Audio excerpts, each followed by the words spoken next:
we were going to introduce each other in the chat, but we're a tight-knit group, so why don't we just go around and say our name and organization and what you had for breakfast today.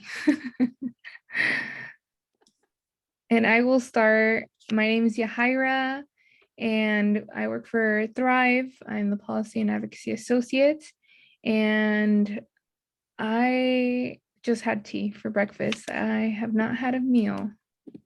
And I will pass it over to Marnie. Hi, good morning. My name is Marnie Rubin. I'm with the League of Women Voters of South San Mateo County. And I have also not had anything for breakfast yet, except for coffee. So just getting going.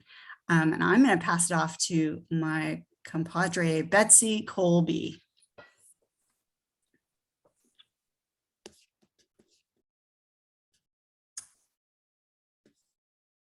Betsy, are you there? You may not be there. I'm going to pass it off then. Pam Jones. Good morning and thank you. And I am with several organizations, basically now Menlo Together and Bellhaven Empowered. Breakfast, I just got up and I just made my coffee. So I will pass it on to, Linda. Hey, good morning, everyone. Good morning. Roland, I use she, her pronouns, and I am a senior legislative aide with San Mateo County Supervisor Dave Pine. And I have had coffee and am making a smoothie and won't be on camera. I will pass it off to Glenn. Hi, everyone. My name is Glenn Olson. I'm with the Immigration Institute of the Bay Area. And for breakfast, sounds fake, but it's true. I had leftover empanadas from a voter phone banking thing we did yesterday at Stanford. So we had extra empanadas. So that was my breakfast. So pretty good. I'm going to pass it off to, I'm sorry, I missed the first minute, so I'm not sure. I'll pass it off to Sarah. Have you gone yet? Thanks, Glenn. And I'm Sara O'Brien, and I'm from the elections office, and I have not had breakfast yet. I am looking forward to that, but I am having coffee during this meeting.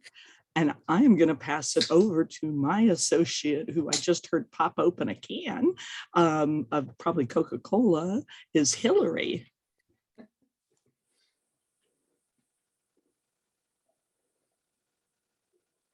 You're muted. Sorry, I have a magic unmute microphone, and so I forget about the button on the computer. My name is Hillary O'Connor. I'm with a number of organizations as well, but they're all right here at the elections office. And this is my breakfast of champions this morning.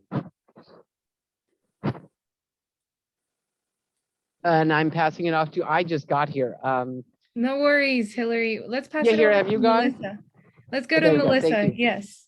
So name, organization, and position, and what you had for breakfast this morning. Okay, I'm Melissa Michelson. I'm the Dean of Arts and Sciences at Menlo College. And for breakfast, I had avocado toast with kimchi and a cup of Earl Grey tea with oat milk. And how about Ava? Good morning. I think we're saying what we had for breakfast this morning. I had a waffle with peanut butter, and I'm an intern with Supervisor Pine's office. Welcome, Ava. Let's pass it over to Sigwe. Hi, good morning. My name is Sigue Arroyo, and I'm with the organization Nuestra Casa in East Palo Alto. And this morning, I'm just having coffee. Just woke up maybe about 30 minutes ago, got my baby ready, and have my coffee in hand. Good morning. And I will pass it on to Jessica Santillan. She's also from our organization. Hello, my name is Jessica. I am a housing program assistant here at Nuestra Casa, and I haven't had any breakfast yet.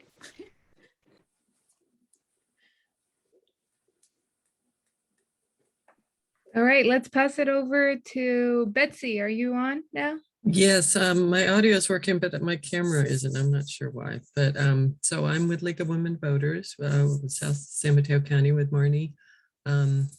And for breakfast, I had yogurt and granola. So Ooh. fun to be here. So Benjamin, have you gone? Not yet, thank you. Ben McMullen, CID San Mateo Systems Change Advocate there. And for breakfast, just coffee at this point. And I might need help with handing it all. No worries, Ben. Let's pass it over to Mike on the phone. Hi, Mike Levinson. I'm on the phone. And, well, for today, I'll pick San Mateo County VEOAC and North Peninsula ACLU. Pronouns are he, him. And I had juice and a turkey sandwich. That sounds pretty fulfilling. Thank you, Mike. Let's pass it over to P. Espinosa.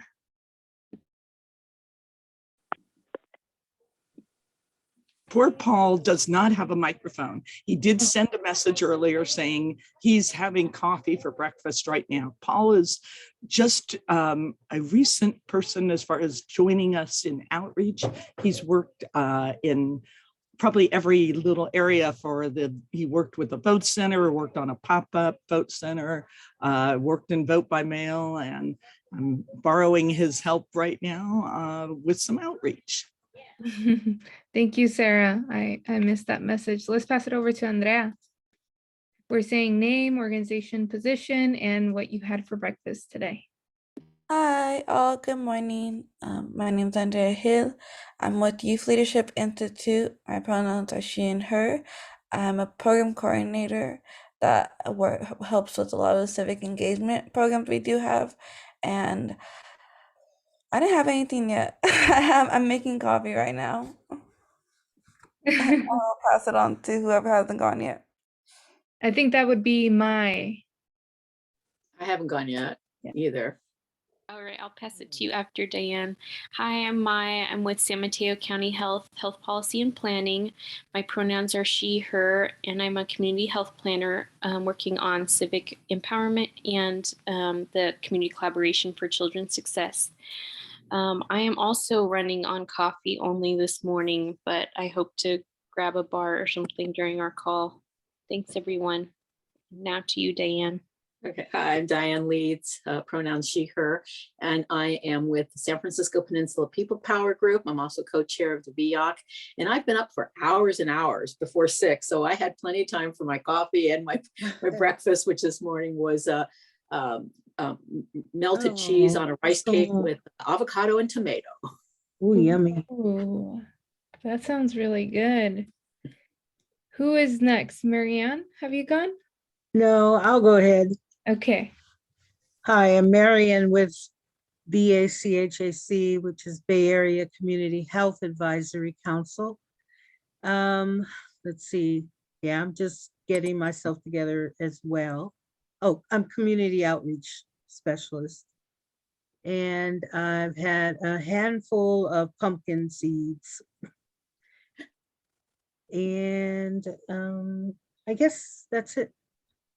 Thank you, Marianne. All right, I think everybody went, but if you have not, please. Hello. Maritza. Hi, you almost forgot about me. Oh, I'm sorry. Yes, I have, let me turn on.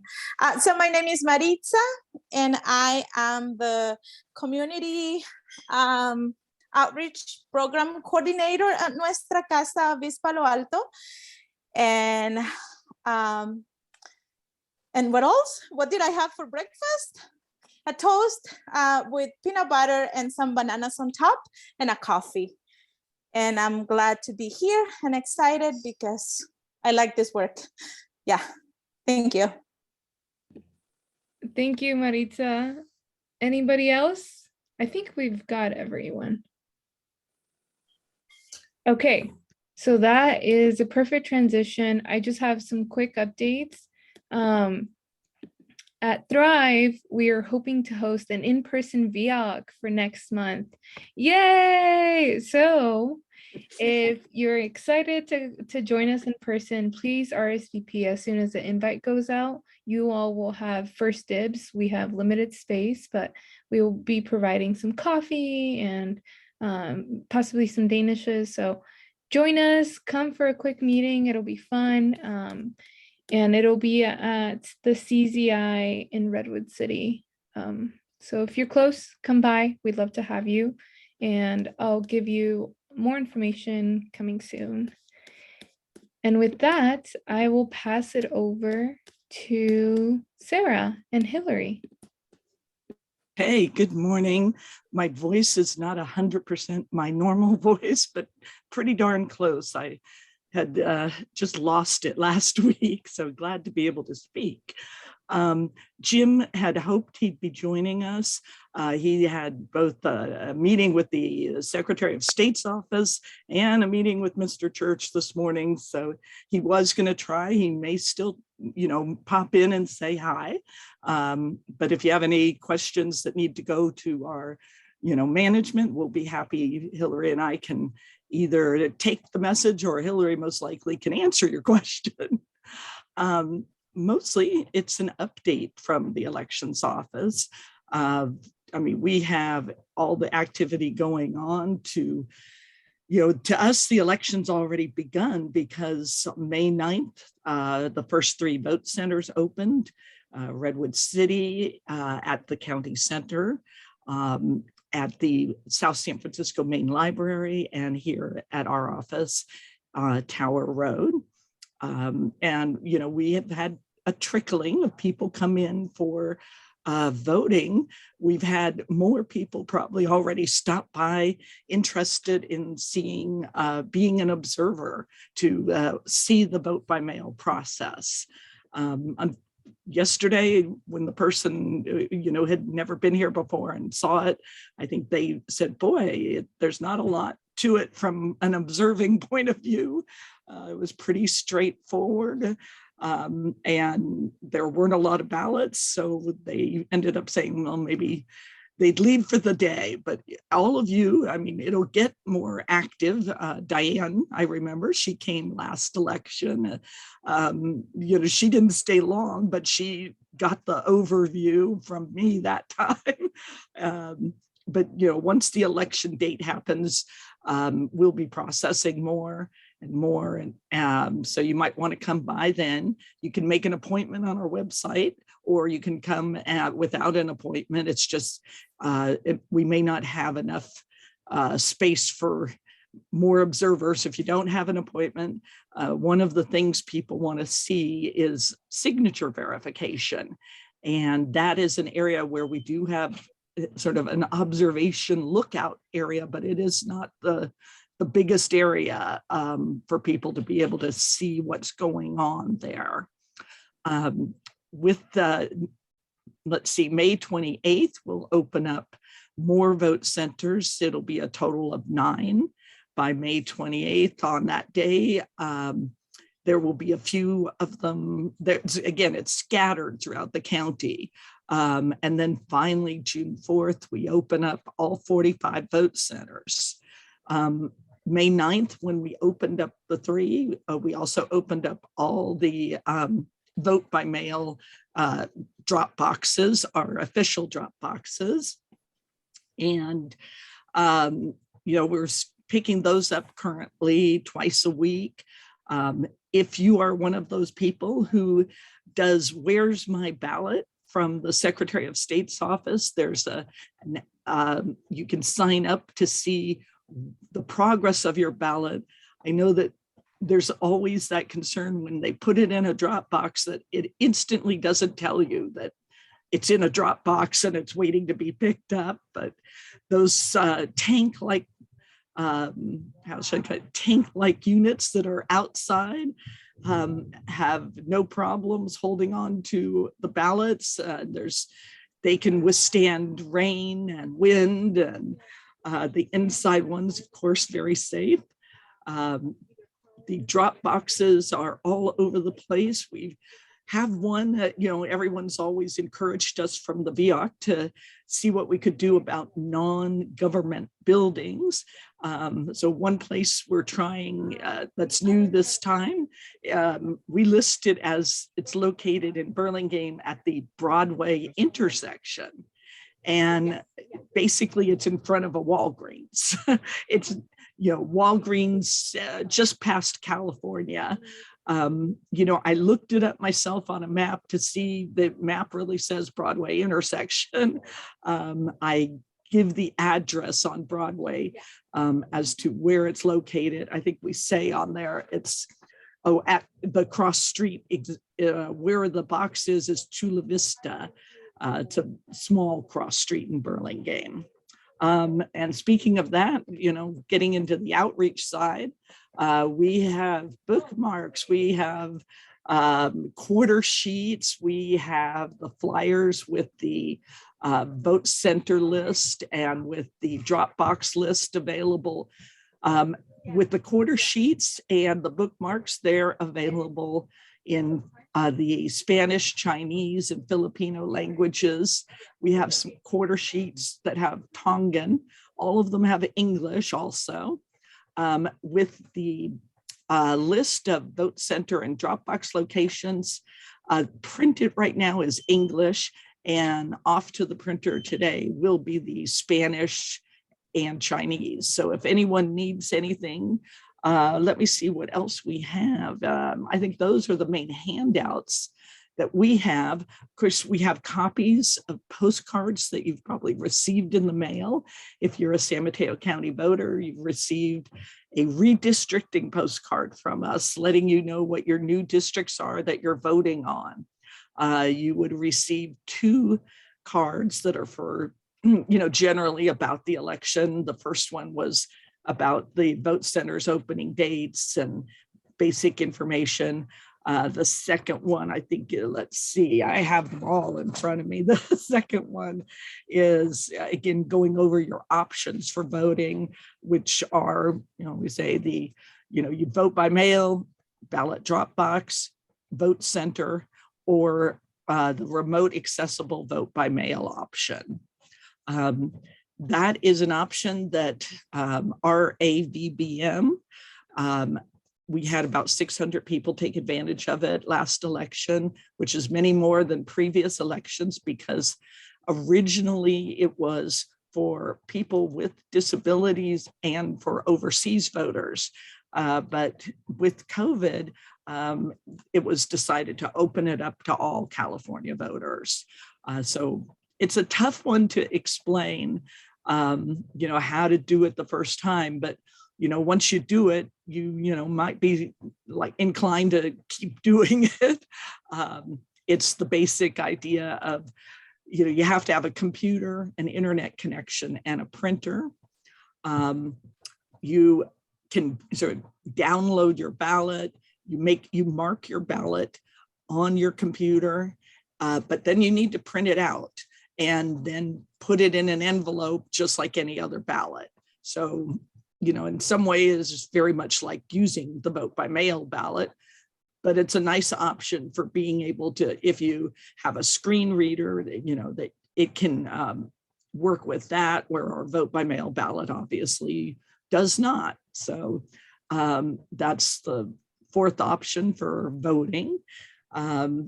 Let me see what else is important to mention here today on outreach. Well, let's see. We have been working with a lot of the high schools lately. Mr. Church did an interview with the Carlmont High School newspaper and with the Burlingame High School newspaper.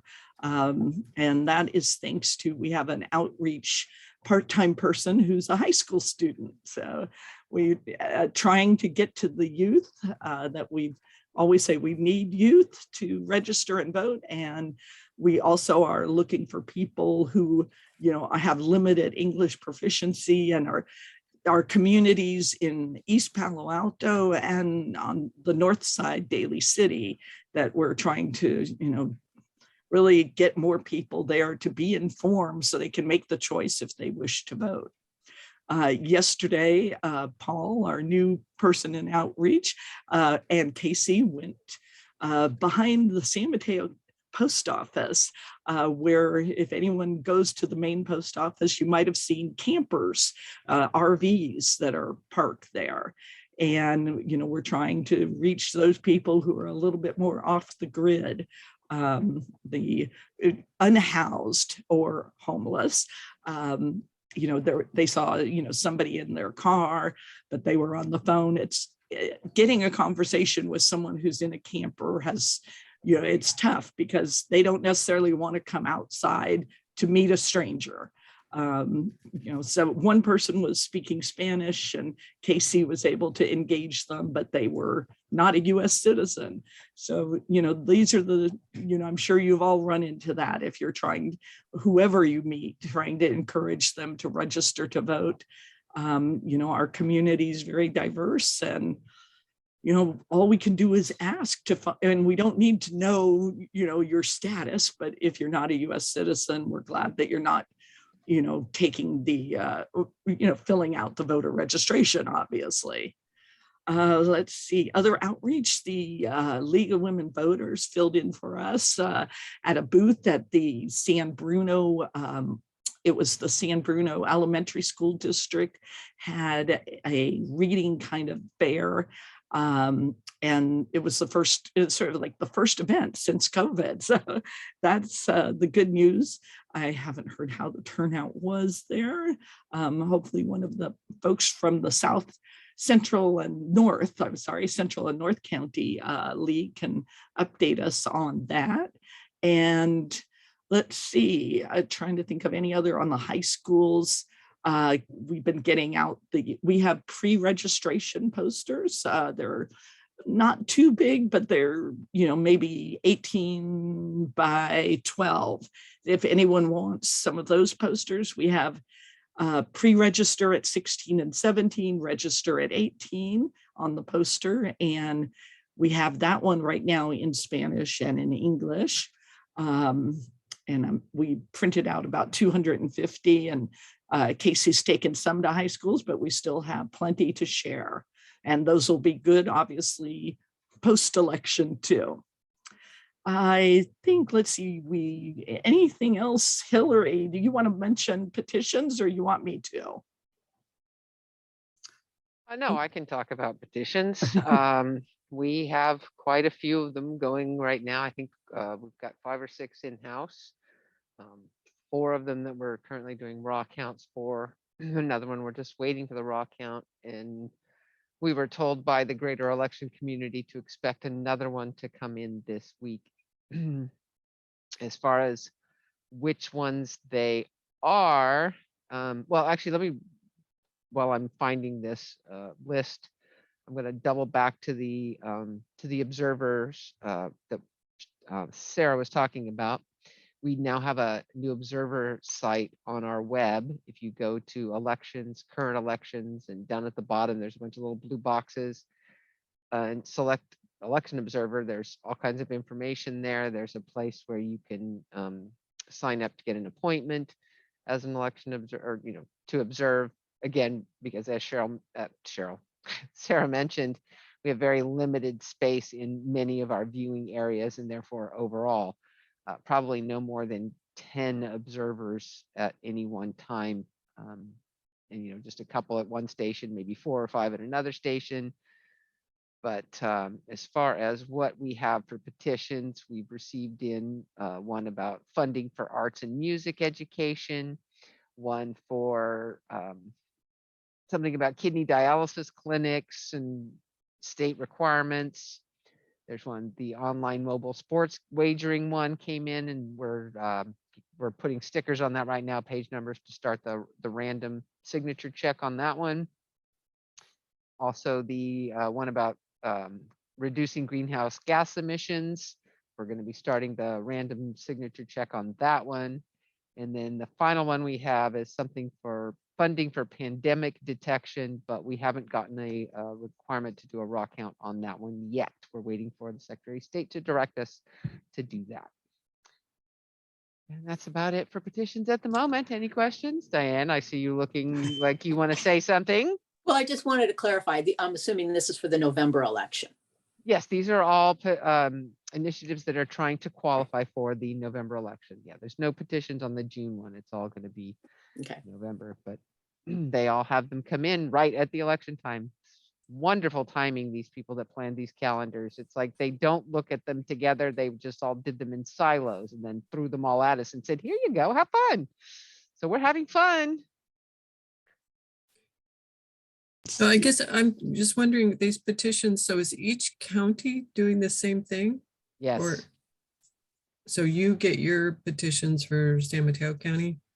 Correct. Yeah. So for example, the arts and music one had 17,000 signatures. So we have to do a random check of 500 or 3% or 500, whichever is greater of those signatures.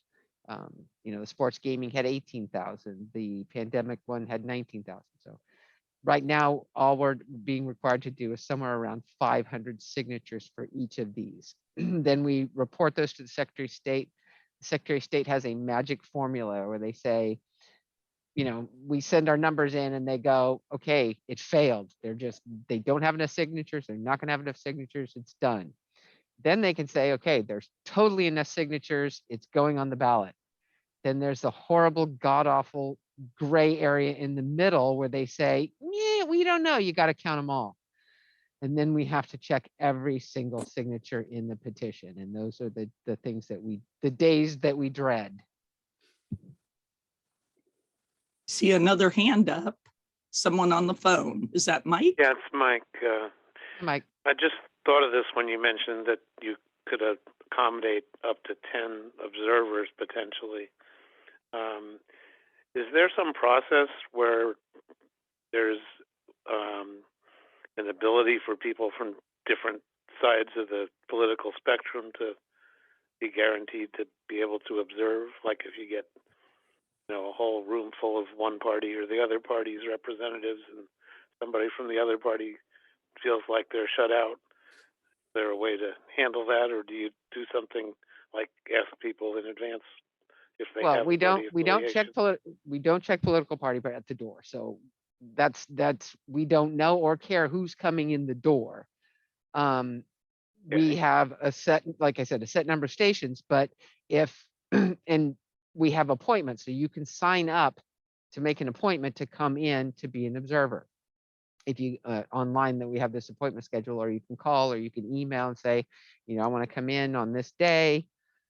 Also, if we've got people waiting, and so we've got appointments in, and we're going to say, you know, look, you've been here an hour, we've got people waiting, and we're going to rotate you out and let other people come in. You can come back later maybe, or sign up for another appointment. So yeah, we are planning on managing that if it becomes, you know, if we end up having that many people at any one time. I'm wondering if maybe it won't be as bad as it was in the recall. Things seem to have settled down a little bit, but who knows?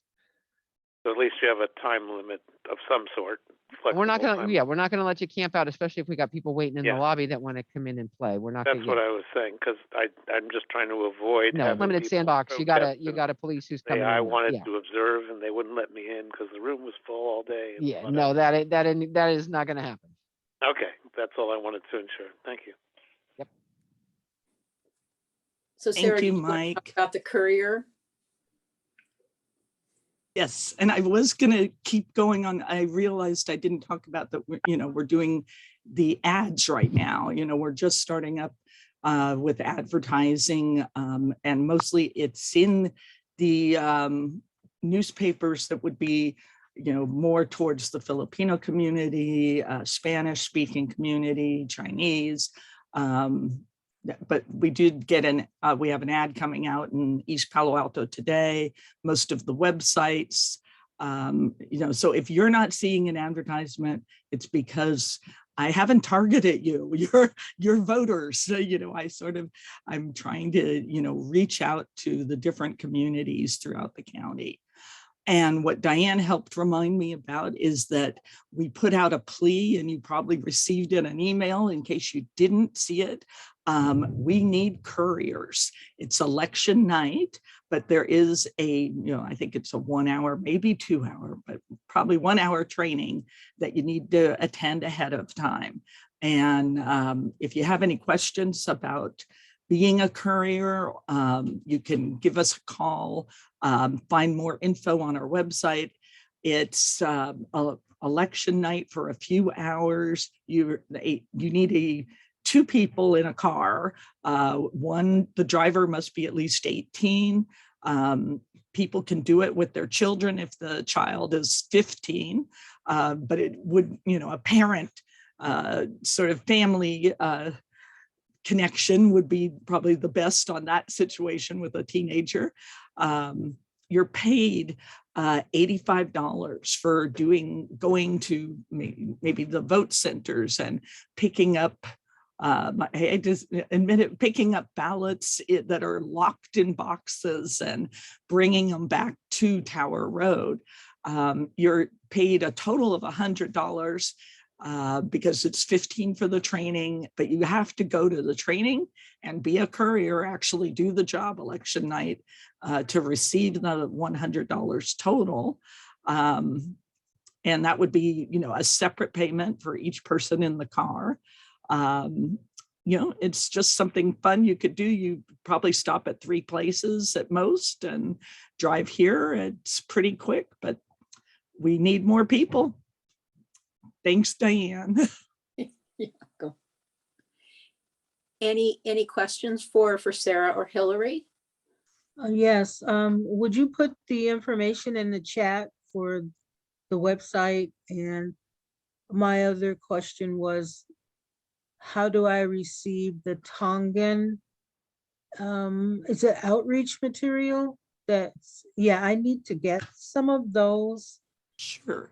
And also the information to get to the youth and high school students. I'm working in the North County. That's my area I support. So I have some teachers that are interested at El Camino High School in South City. Yeah. If you want to give me a call or, chat by email after the meeting, we can do that. Or in the meeting, if you an address that you want us to get some materials to, but I'd like to, at least chat with you to make sure we get you a packet of things you want and an appropriate number. So anyone, I'll put my email address in the chat also.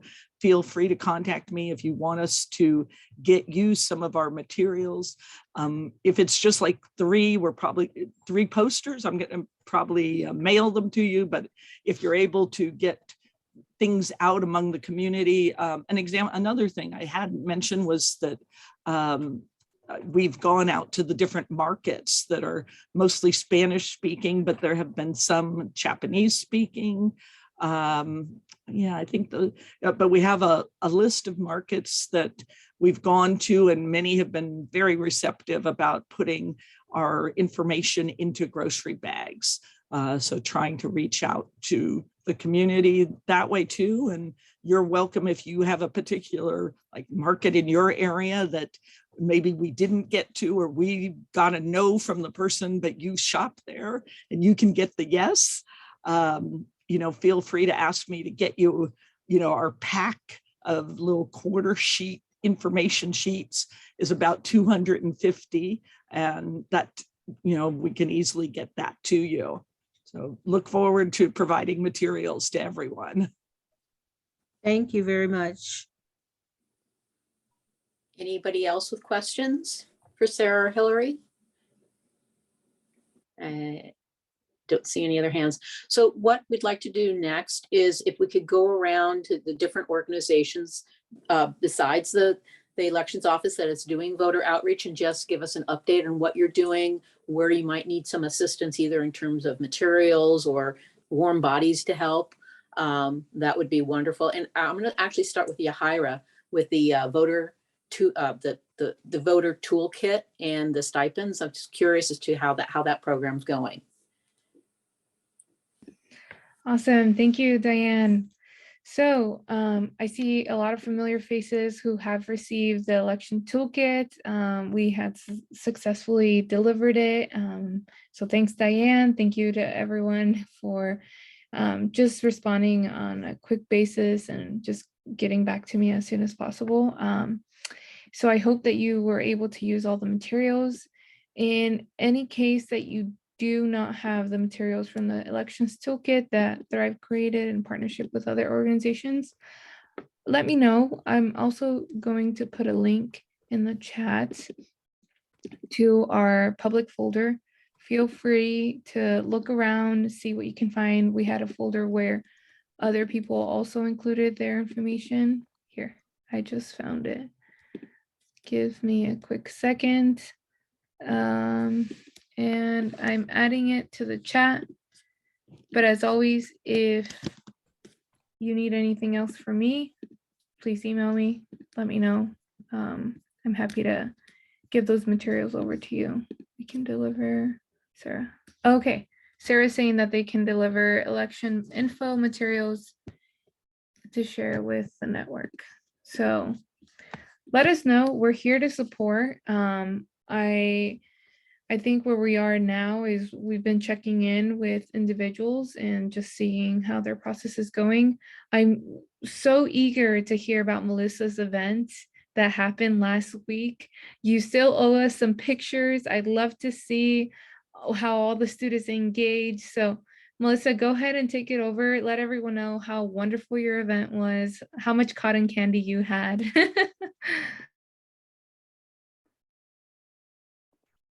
Okay, well, the bad news is the cotton candy machine that we had turned out didn't work, which was really sad. And the students spent hours trying to get the stupid thing to work. But we did have a taco truck. We got a freezer full of ice cream, both vegan and cow-based. We had a popcorn machine that did work. We had all sorts of other snacks. We had music and a big screen to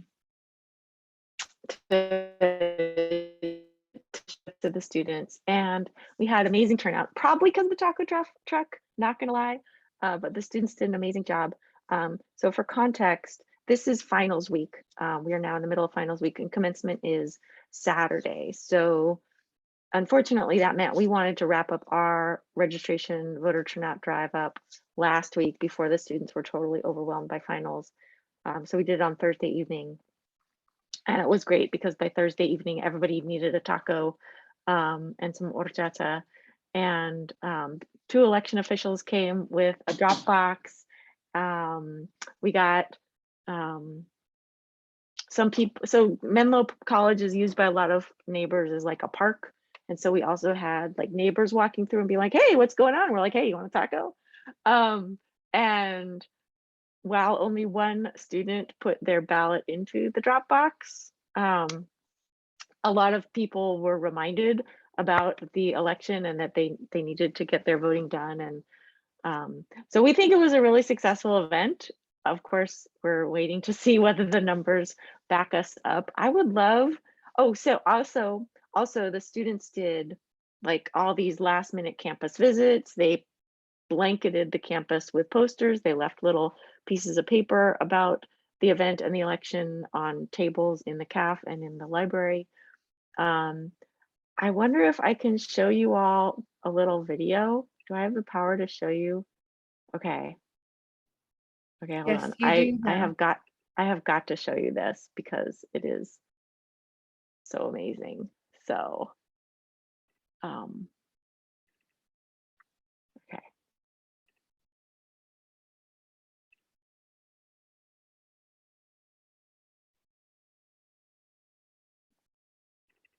Is this working? What am I? Oh yeah, here we go. What school is this? Menlo College. Menlo College. We are attempting to reach 100% student voter turnout. With your voice, you can join us and your pledge to vote. We pledge to vote. I pledge to vote. I pledge to vote. I pledge to vote. We pledge to vote. I pledge to vote. I pledge to vote. I pledge to vote. I pledge to vote. Boom. Post a video of your pledge with the hashtag Menlo2100. Go Oaks. They're so cute. Wow. Right? So they made that little video. So I feel like we got the word out, and now we're just waiting to see if it worked. But yeah, it was a really Melissa, where are you great putting effort. that? Are you putting it on the web? Is it? I don't know where they put it, to be honest. Like, this was very much student driven. Like, I gave that's the 10th iteration of the video, because I was like, do this, add captions. But Okay, well, you have homework now. You find that for us and tell us where to get it. Okay, that's your homework. Or you well, can I'm happy email to share it to me. I'm happy to share it with you. I thought you were asking like, how did we distribute it? And I don't know, because the students had they had the reins and they were deciding, we're going to put it on social media here. But who should I send it to? Send it to Sarah? Sarah. Okay, I'm going to send it to Sarah right now.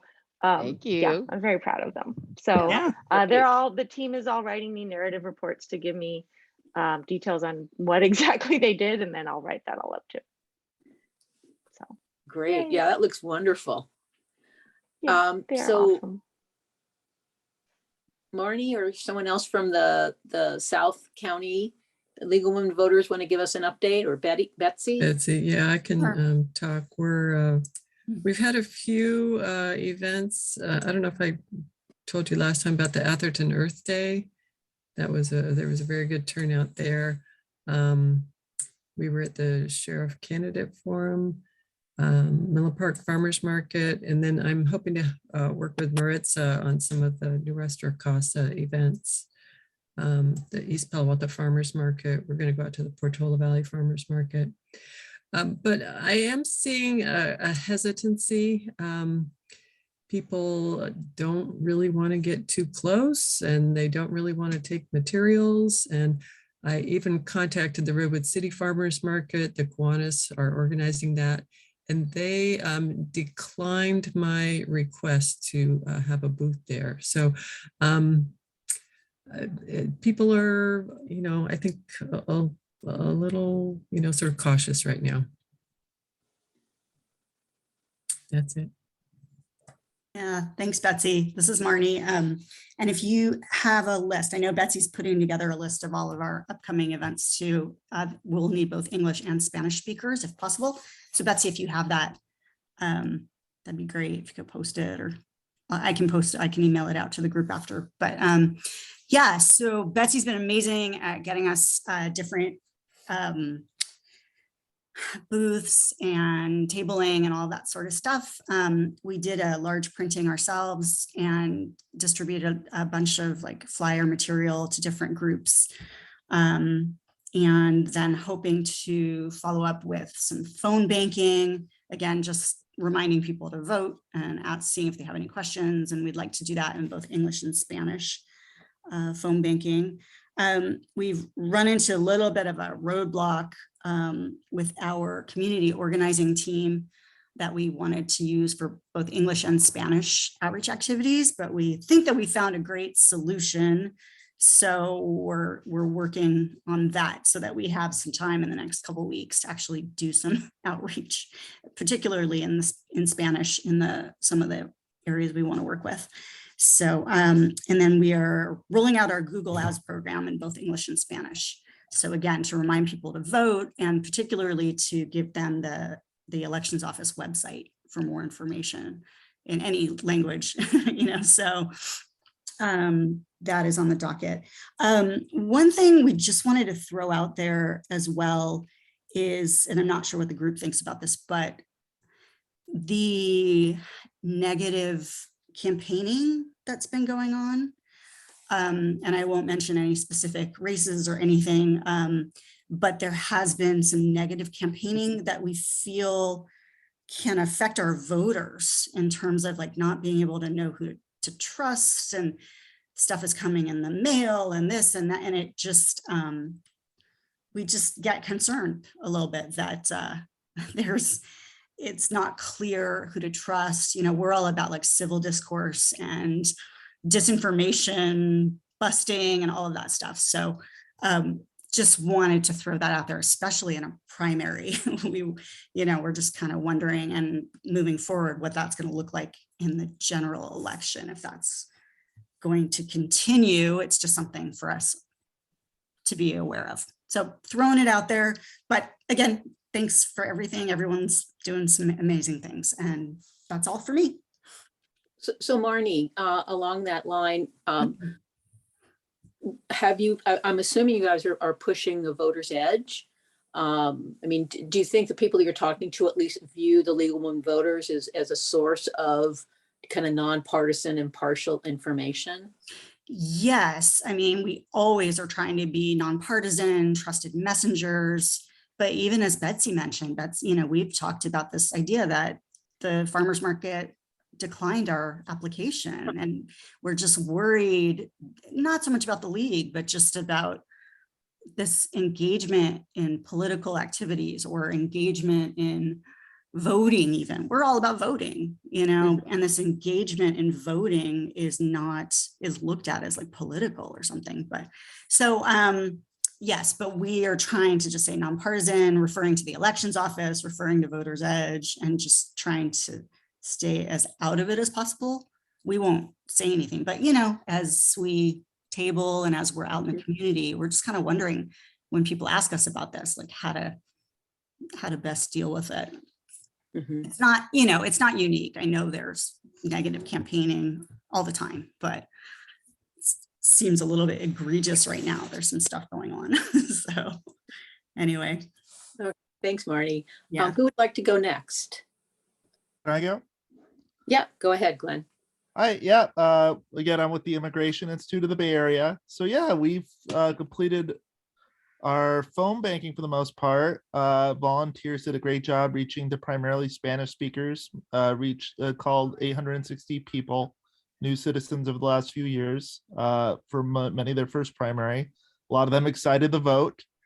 And we're doing events tomorrow. For example, someone from Sara's office will be joining us in a Zoom info session to do a Spanish presentation and that's part of what our phone banking was, to see who would like more information about how to vote. So we're excited and grateful for the elections office for always being so great with that kind of support. But yeah, so things are moving along expected. A lot of people are excited to vote, so that's always cool to see. Great. Thanks, Glenn. Who'd like to go next? If no one does, I'll call on you. I'll go next. Okay. Good morning, everybody. I want to start out with in the Bellhaven neighborhood, we're working on a environmental justice and safety report for the housing element. And it has really taken up all of the people that would normally be doing voter outreach. What we are doing though is having that as a part of the conversation, is that, we're just as reminders, but not trying to do door to door, table everywhere, that kind of thing. We do have a farmer's mobile truck market on Sunday, and we're going to try and do some tabling there and have signs, because most of the people do a drive-through, but if we at least have a sign to let them know. And then we're posting on Nextdoor periodically to remind people up until the last day to register, so you can get your ballot, and then about registering at vote centers. And Sarah, we thank you very much. We have 2 drop boxes. We still have we may be the only, we're 0.59 square miles, and we have 2 drop boxes. So thank you. Andrea, you want to update us on what YLI is doing? Yeah, hi. So, in the shared resources Google Drive, you can all find our social media campaign that we've been working on.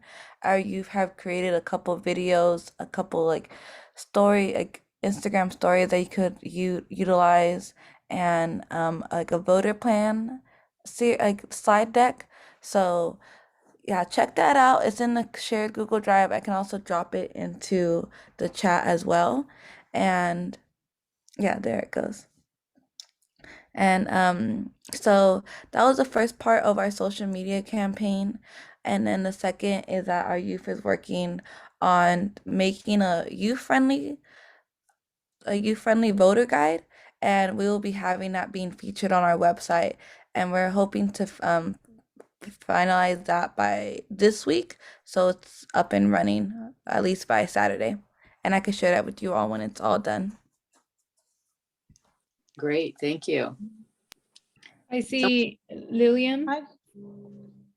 Hi, good morning. My name is Lilium and I'm actually from Puente, and we will be actually reaching out to our community members here in the coast side tomorrow to talk to them about getting registered, and then if they know about the election and what they know. And so we're going to get started in doing out outreach.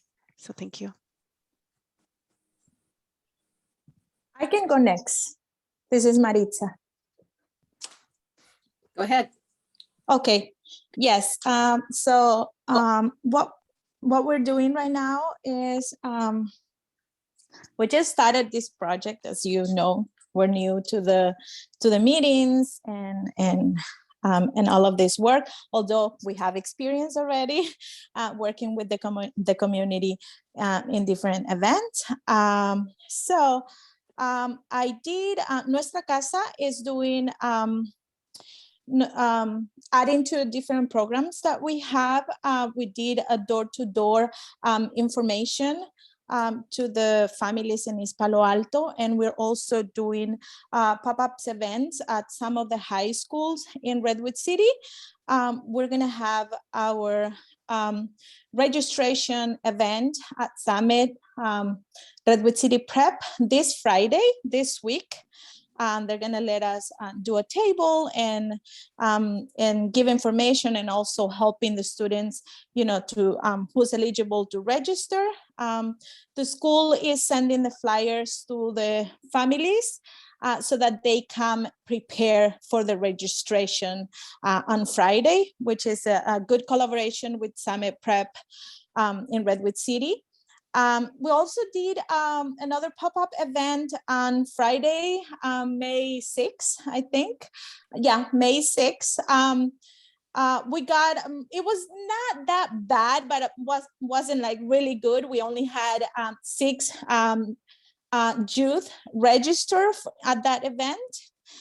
Which I think it was a win, because we also did more information about voting, and also we faced that there is a lot of community members that we're reaching out that are not eligible for registration or to vote in US. So that's the kind of population that we work with. And then we're preparing another pop-up event at one of our food distributions in Redwood City, and that's going to be May 28. And Betsy already has the flyer. I think I shared with her. And also they're coming to help us, I think, to work together. We're doing a collaboration with Betsy in this event. So that's going to be at the food distribution on May 28. And I am also working it in a series of kind of like meetings with residents of East Palo Alto, talking about the importance of voting and how we can get more community into engage with that, with this kind of work.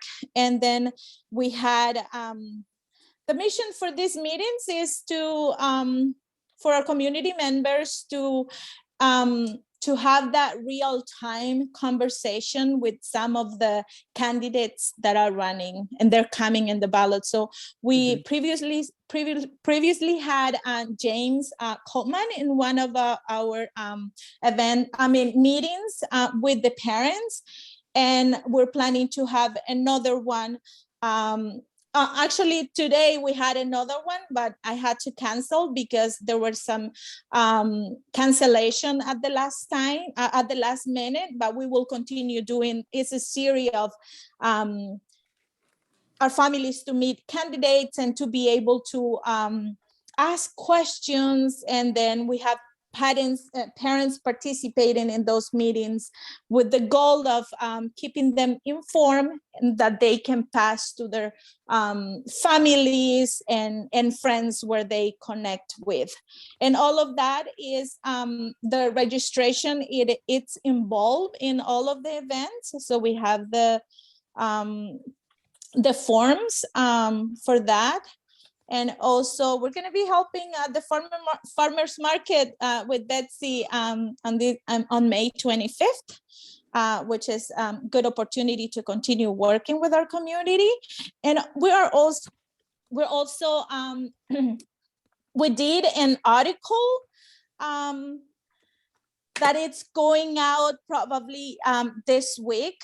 We're just working on it, but this article is pointing some of the information. I mean, it's pointing like why it is important to vote, right? What changes you can make in that process. And also through that article, we're guiding families to go check the links online for voter registration, that they can do it themselves, and information about the ballot and things like that.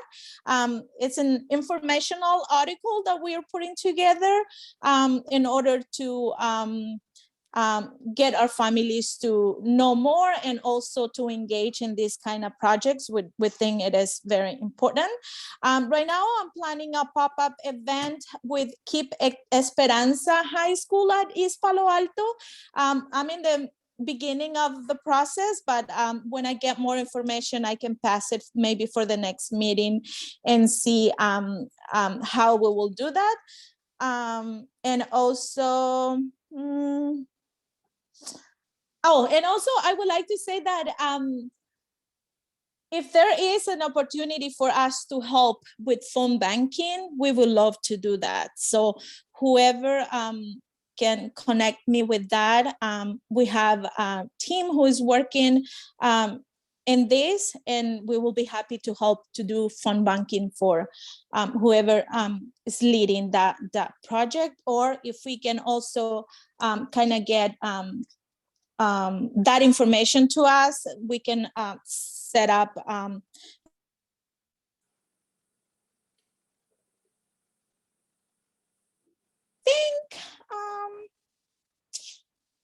and I think that's all we're doing for now. So That's a lot, Maritza. yeah, we just started. I started this project in maybe a month. But we're working on it, and the goal is to, get connected. Oh, and also we're gonna be at the health festival at the Redwood City downtown this weekend, and we will be helping with. We're gonna have our information there about the registration, and we're hoping to get families to get informed, and also students or whoever is eligible to register at that event this weekend. Yeah, and that's what we're doing. Right, thank you. Wow, you've gotten a lot done in this very short time. Yeah. Anyone else? Marion, is anything going? Oh, okay, yeah. For North County, I'm working in the Bayshore District. Yeah, the numbers are pretty low, I believe. I'm not sure though. But as far as us being disconnected from, Daly City proper, it's really hard to get things going in this part of Daly City.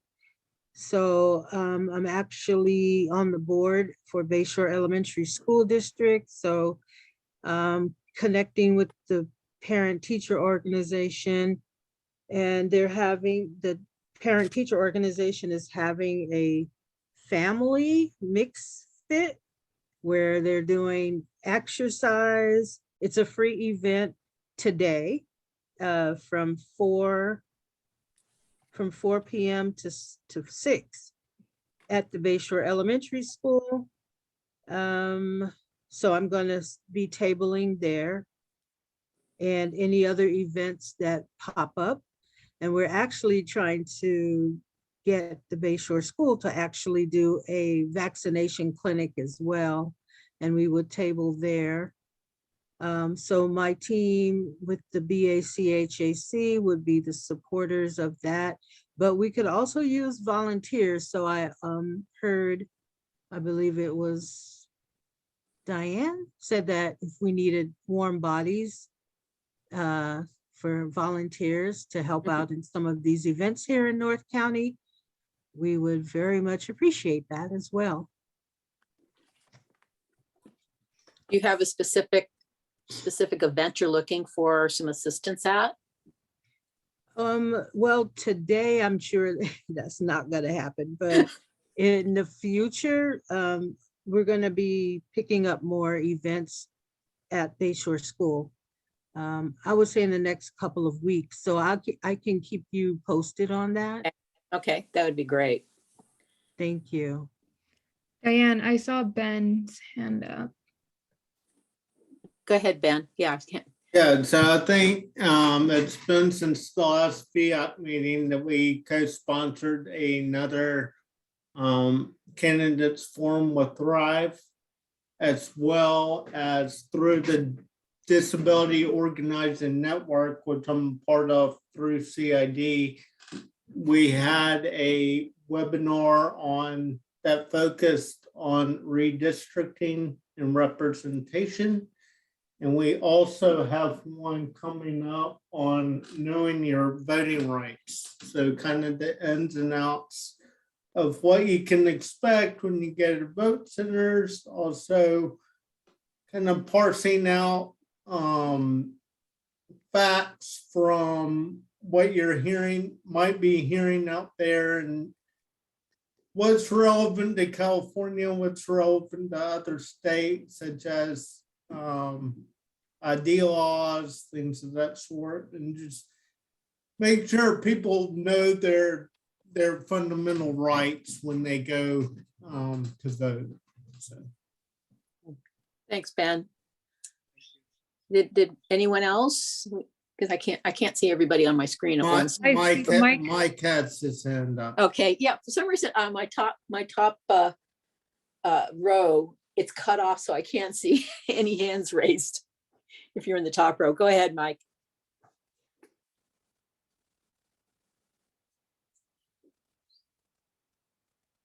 Well, Mike.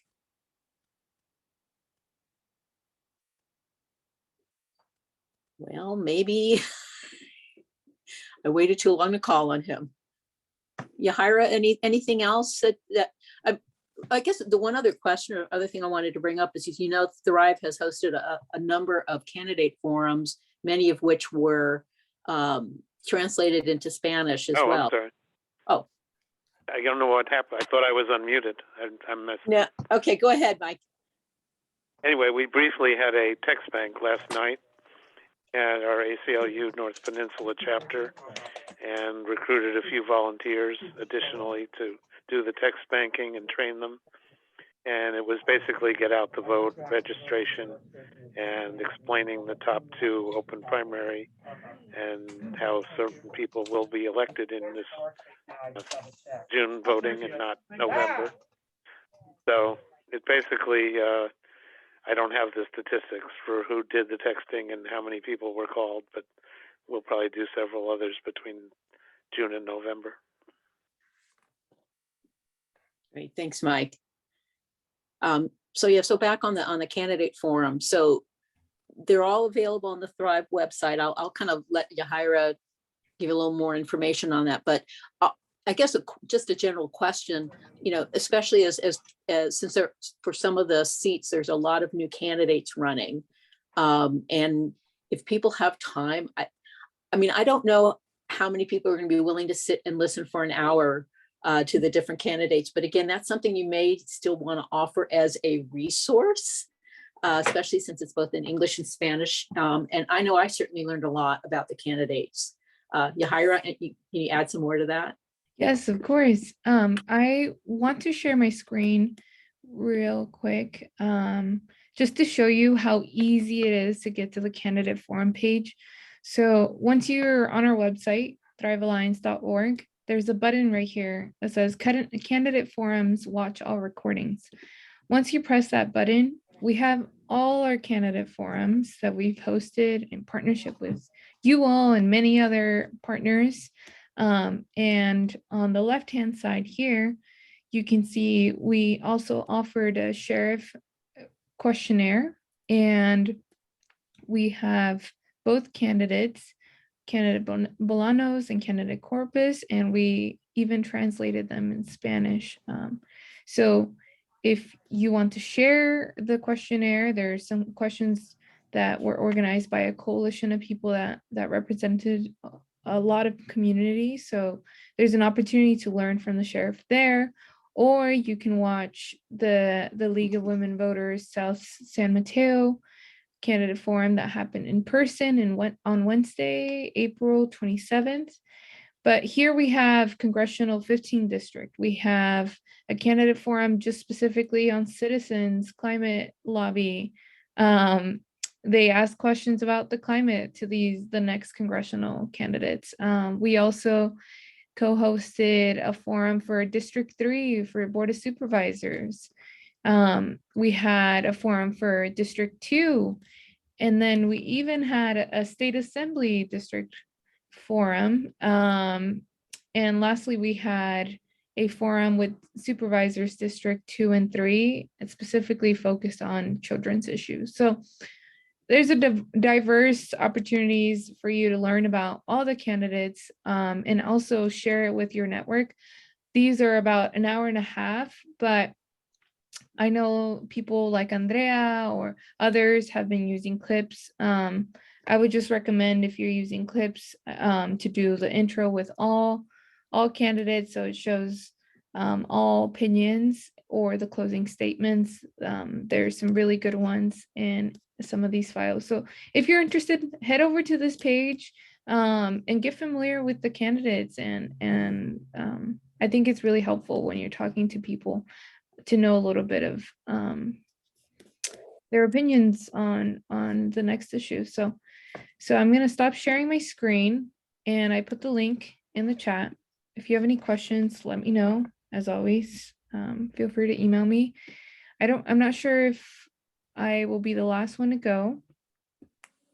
Diane, did you keep track? I was just going to add to that. I mean, the other thing that's good about watching the taped candidate forums is you can fast forward. So, if there's a particular candidate you want to get more information about, it's very easy to do that. So that's another thing.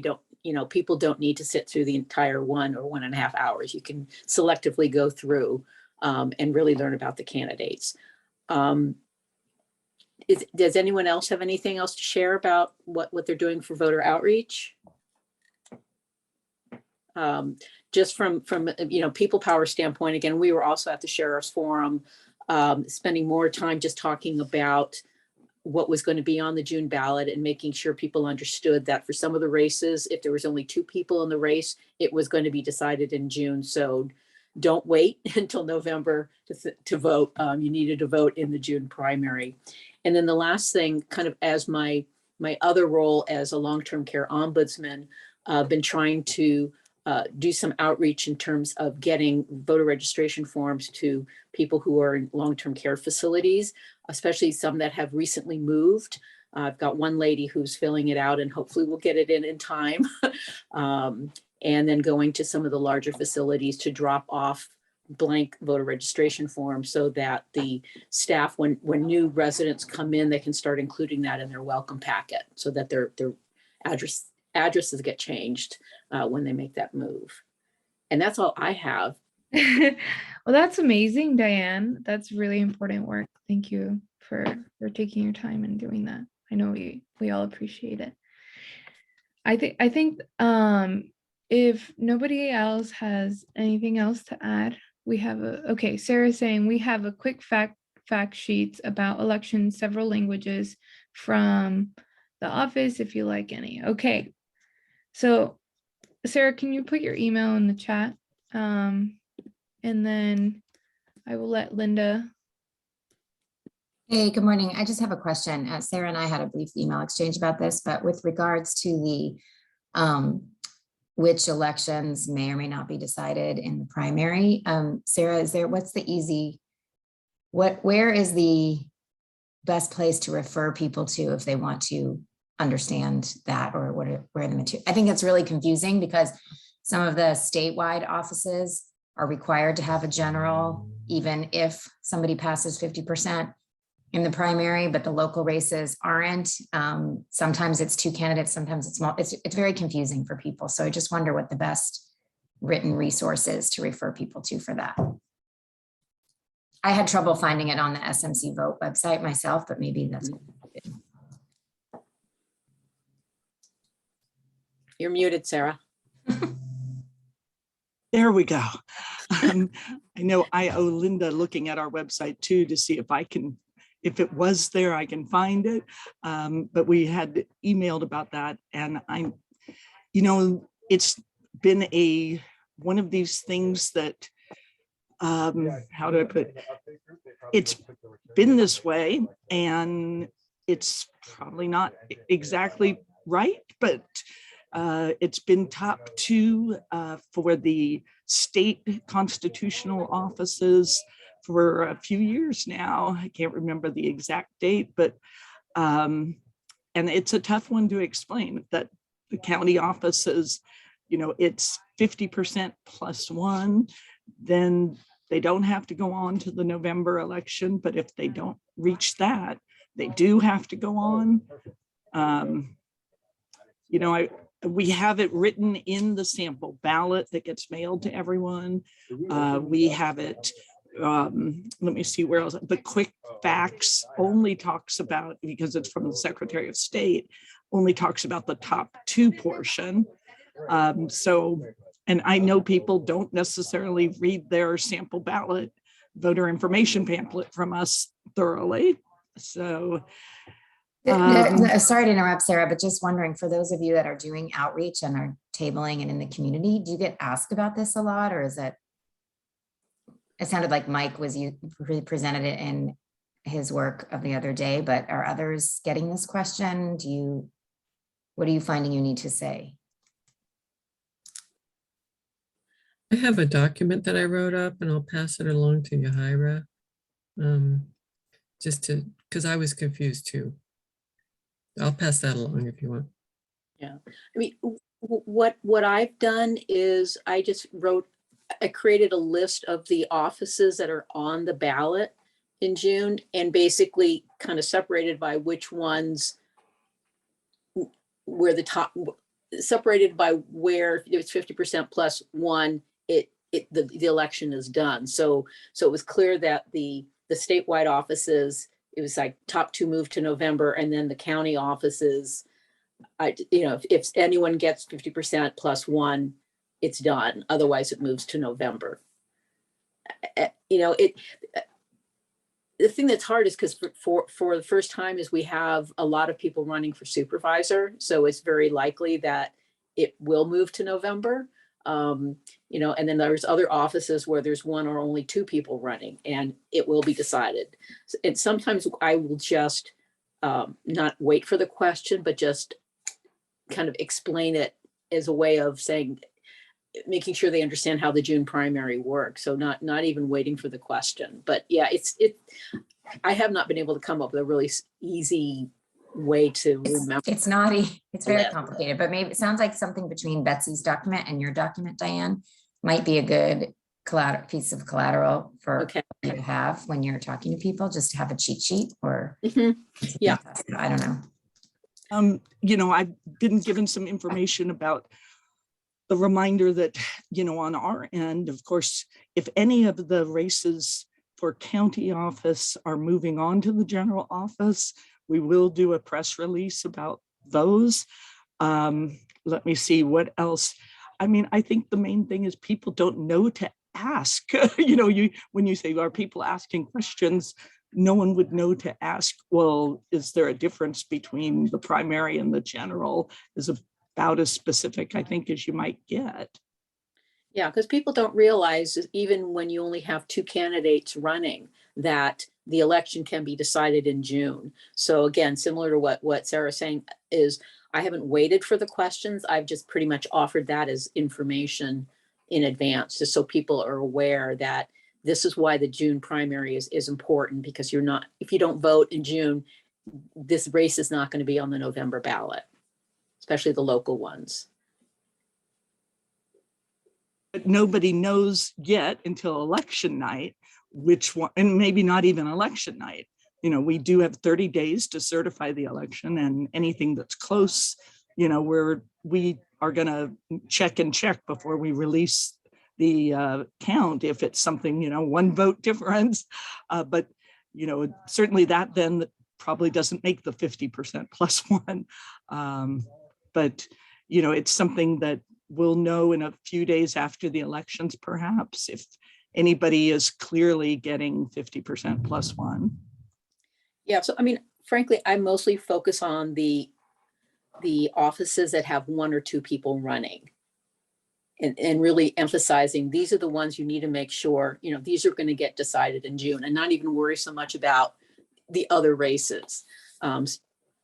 Because more people obviously vote in the November election, they vote in the June primary. The other thing is, even in terms of the top 2 candidates moving on, is if you don't vote in June, you won't have a say in who's going to be on the November ballot. So yeah. Can I say, is there a chance to say something? This is Maritza. Yeah, when I was talking about what we did with Nuestra Casa in this work, I forgot to mention that we had a Facebook Live with Connie Guerrero, which is the Women's League president. And one of the topics that we really focus on that program, not just the importance of why you need to vote and how do you register and things like that, but one of the things that we really focus on that program, because intention is information for the community, is the primary election and the difference with the elections.